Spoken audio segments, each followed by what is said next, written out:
Au départ à tous, bienvenue sur la chaîne des panafricanistes par essence, par conviction et par excellence. Celle des citoyens kémites par nécessité et obligation de combat. Nous sommes une chaîne qui n'est guidée que par nos ancêtres et rien que par les ancêtres qui appartiennent à l'égrégore du monde noir. Par conséquent, nous ne croyons en aucun Dieu venu de l'étranger. Toutefois, cette vidéo n'est aucunement destinée à inciter à la haine ou à la violence, car nous menons un combat qui est d'abord et avant tout spirituel, intellectuel et démocratique. Ensuite, il est politique, géopolitique et géostratégique, contre l'impérialisme, le colonialisme, le néocolonialisme et l'endocolona, qui sont tous qualifiés de crimes contre l'humanité.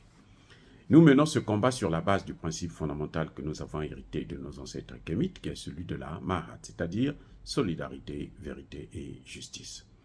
Vous êtes donc en droit de connaître la vérité et nous avons l'obligation de vous dire la vérité, rien que la vérité, afin que justice soit rendue au continent africain. Et ça, c'est notre modeste contribution dans cette noble lutte en faveur de la souveraineté, la dignité, la solidarité et l'unité africaine. C'est exactement ça que nous appelons le panafricanisme. Bien-aimés frères et sœurs, la France aussi veut installer une base militaire au Nigeria. C'est incroyable. Incroyable mais vrai. La France veut maintenant installer une base militaire au Nigeria. La France demande à Tinubu de légaliser cela. En quoi faisant? La France demande à Tinubu de faire la demande officiellement à la France pour que la France vienne aider le Nigeria à lutter contre le terrorisme. Je crois que Tinubu n'est pas encore sorti de sa folie. C'est-à-dire que, je pense que, c'est-à-dire que, qu'est-ce que je veux dire? Il doit se shooter là. La drogue qu'il prend là, elle est très forte. Il doit la prendre, mais alors, d'une manière incroyable. Tinubu ne va pas chercher les Anglais qui l'ont colonisé. Il ne va pas prendre des Américains qui l'ont aidé, qui ont fait de lui président. Il va prendre les Français. Les mêmes Français là, qui sont chassés dans le Sahel parce qu'ils ne peuvent pas réussir, qui ont échoué de ramener la paix au Mali, au Burkina Faso et au Niger. Et c'est ceux-là que Tinubu veut aller chercher. Mais quelle honte!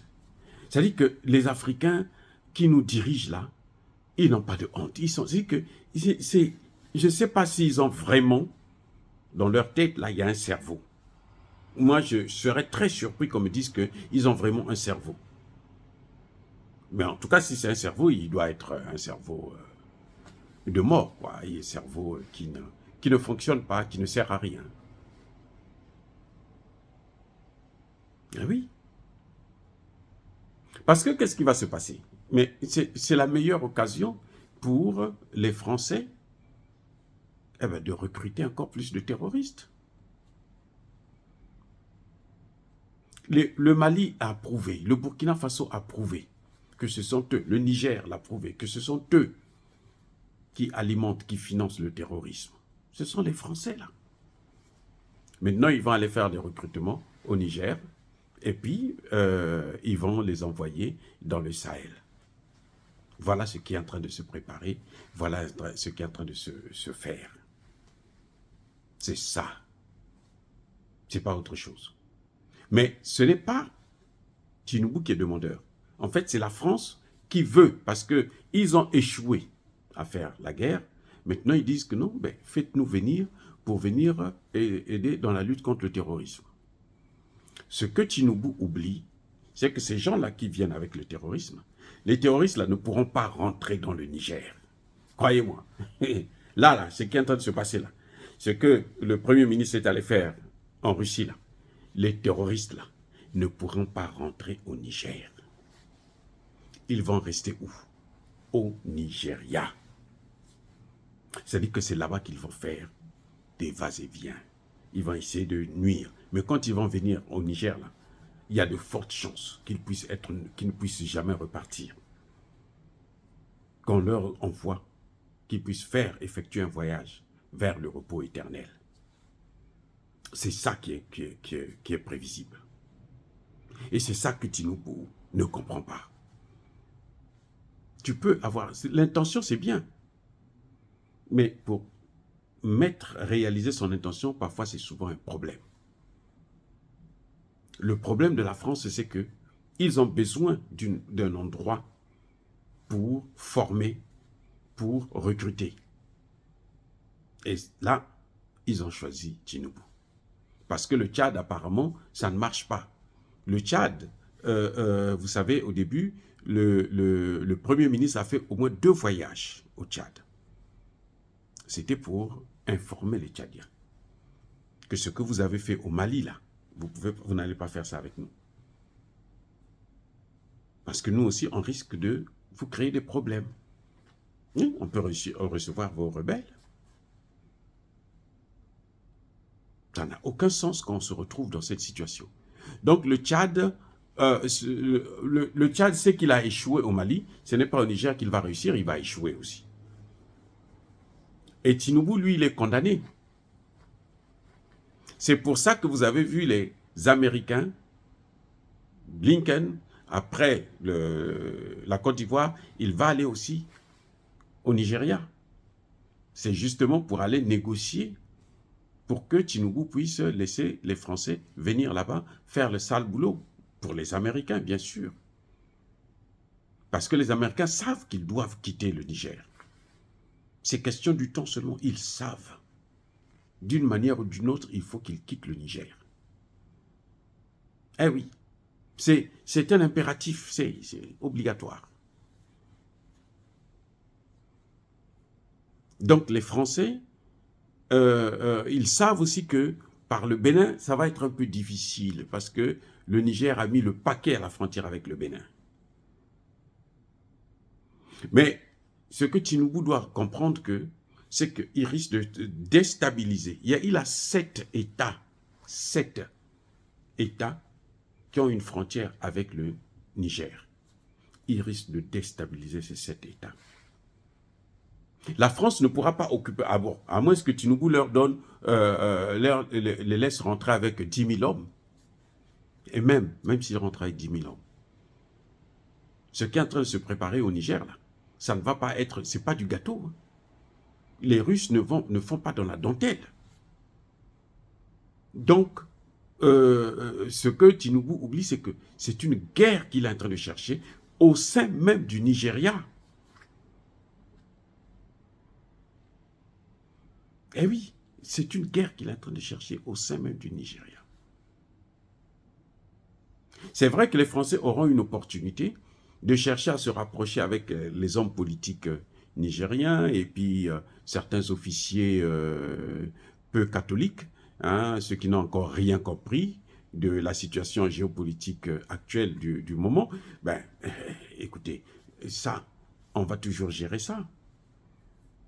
Combien de coups d'État ils ont tenté et échoué contre Assimi Goïta, Traoré et Tchani? Combien? Ils ne font que ça. Et malheureusement, et c'est ça qui est bien avec Emmanuel Macron, c'est qu'il est tellement bête qu'il nous aide beaucoup. Parce que malheureusement, ça va encore créer une autre situation, donner encore une autre opportunité pour que les Africains, la jeunesse africaine comprenne que ces types-là, il faut les chasser définitivement de l'Afrique. C'est ça. C'est-à-dire qu'au final, on est en train d'aller vers ça. Vous savez, quand Dieu veut vous punir, parce que chaque fois qu'il vous dit arrête de faire ça, arrête de faire ça, il vous empêche de réfléchir correctement. C'est-à-dire que quand vous réfléchissez, tout ce que vous faites, tout ce que vous proposez comme décision, tout ce que vous prenez comme décision, eh bien, c'est pour que ça se retourne sur vous-même. Ah oui. Tinubu n'est pas un dieu. Tinubu, s'il continue à jouer comme ça, là, vous savez, au Nigeria, là, on ne joue pas. Hein. Il peut être... La démocratie, on s'en fiche de cette démocratie. Il n'a pas été élu d'ailleurs, il a triché. Donc, on peut le faire partir de là, par la force. Tinubu n'est pas à l'abri d'un coup d'État. Il faut qu'il le sache. Tinubu n'est pas à l'abri d'un coup d'État. S'il compte sur les Français pour le protéger, s'il compte sur les Américains pour le protéger, eh bien, il se trompe. Parce que les mêmes Américains et Français étaient là, au Niger, quand Tiani a pris le pouvoir. Ils n'ont pas pu faire quelque chose. Je sais que les drones qu'on a arrêtés récemment au Nigeria, ça venait. C'était pour le Sahel. Mais Dieu a fait que ça s'arrête là chez Tinubu. Et Tinubu sait que s'il continue, il va payer sa chair. Dire cela, c'est inciter à la haine ou à la violence. Non, il y a pas colère, il y a mal. Encore une fois de plus, bien aimés frères et sœurs, je persiste et je signe. Soyez bénis, soyez abondamment bénis par le Dieu des Kémites et par nos ancêtres angélisés. Mais que tous ceux qui persécutent le continent africain le pillent et le déstabilisent, qu'ils soient noirs, blancs, chinois, arabes, juifs, indiens ou qui qu'ils soient punis, maudits, foudroyés, neutralisés, écrasés, effacés par le Dieu des Kémites et par nos ancêtres angélisés. Vive l'Afrique éternelle, j'ai dit et j'assume.